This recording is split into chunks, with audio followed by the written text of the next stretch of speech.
Welcome into another Film Friday here on the Arrowhead Addict podcast YouTube page. I am Matt Verderam, and today we're going to look at a play that you probably have not thought about since the Chiefs beat the Chargers on Thursday night, but I bet once you see it, you'll remember it.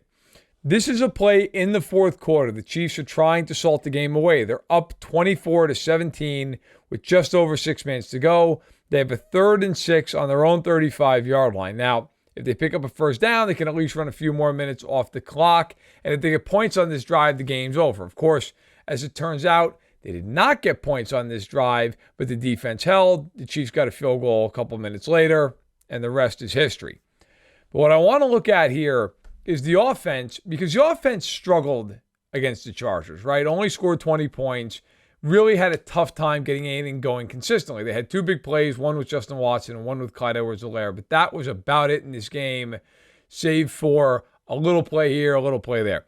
But here's a play that could have been huge for the Chiefs on that Thursday night, and it ended up being an incomplete pass that, again, was very forgettable. So what I want you to look at here is how both teams are aligned. The Chiefs are in a condensed formation. There's everybody inside the numbers, right? All 11 guys. Now, for the Chargers, they're in a dime package. They're expecting a pass. Of course, they're about to get one on 3rd and 6.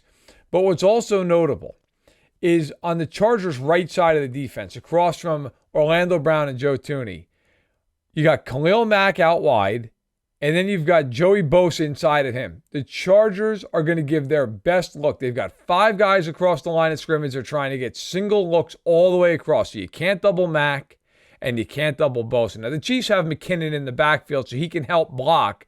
But the Chargers are doing everything they can. This is their best look. This is everything they've got because they know they've got to get off the field.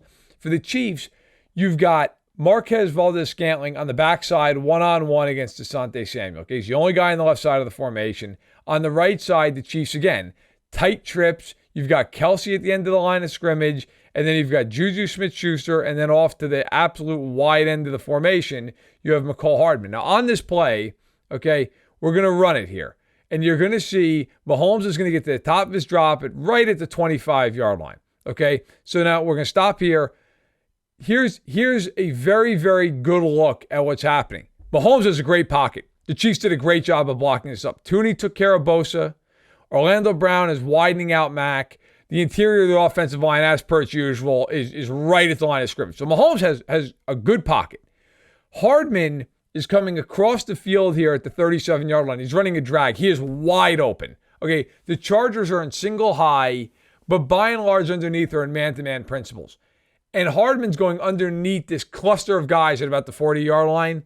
J.C. Jackson's trying to get over the formation. He has no chance. Okay, if Mahomes sees Hardman, this is the easiest first down of all time. He's coming clear across, and there's nobody who's going to stop McCole Hardman unless he drops the pass. All right, now you've got Smith-Schuster at about the 40-yard line, and he's coming across the formation. Derwin James is actually on him, but Smith-Schuster's going to get a little separation. The problem is he trips. It looks like he gets his feet tangled with Derwin James. You're going to see it in a second.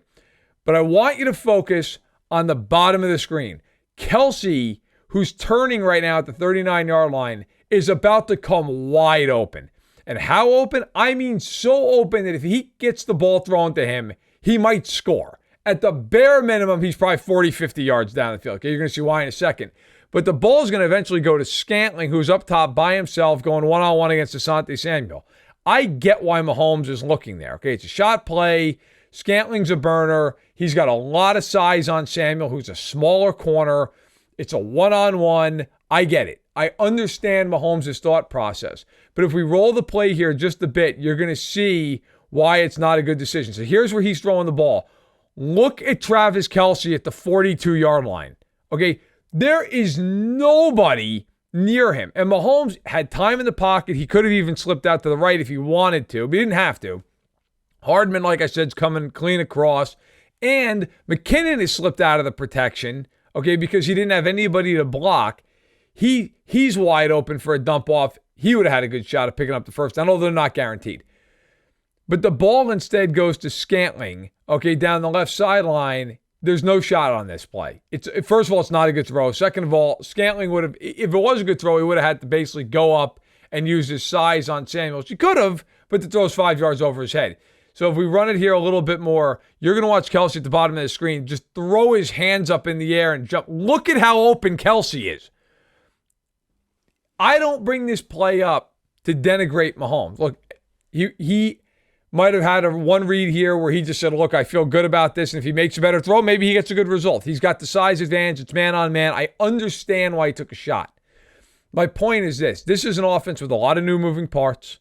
They're basically trying to remake this thing. Okay, they play the Chargers again. They play them again. The game, of course, will be in Los Angeles. And I guarantee you, if they get a similar look, they will call this play. In fact, they'll call this play probably anyway. All right? They had 3 guys on this play who got open. Smith-Schuster was somewhat open, although, again, he tripped. I understand why Mahomes wouldn't go there even if he saw him. Hardman, as you can see right now at the 40-yard line, is wide open. It's easily a 15-yard gain, probably in the midfield. Kelce walks in the end zone. If the ball's thrown to Kelce, he, again, at worst is in the red zone. He might score. He's probably got one guy to beat the deep safety. Okay?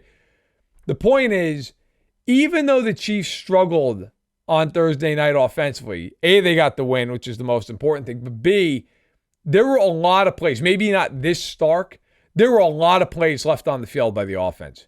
And I think as they get more into rhythm and Mahomes gets a little more confident and comfortable with this new group, you're going to see some huge plays out of them. And this is why. Because what you can do with this group is scheme more than you could with the others in past years because it's a deeper group. The Chiefs schemed the hell out of this play. Mahomes just didn't see the open receivers. He locked on to Scantling. If he looked and he took a half beat longer, he might have had a huge play. I think the other part of this to mention real quick, the Chargers brought 5. Now, even though the Chiefs blocked this up, Mahomes in his head, after having a lot of pressure in the game, probably thought, I've got to get rid of this ball quick. And so the play to Valdez-Scantling is the easier one to throw, right? You know it's a go ball. You know it's one-on-one. You're going to throw it up, let your guy make a play. If he had sat in that pocket for a beat longer, I guarantee you he would have seen Hardman or Kelce. And if he did, the Chiefs would have had a huge play. They'll have more in the future. They'll learn from this. Good job. Recording stopped.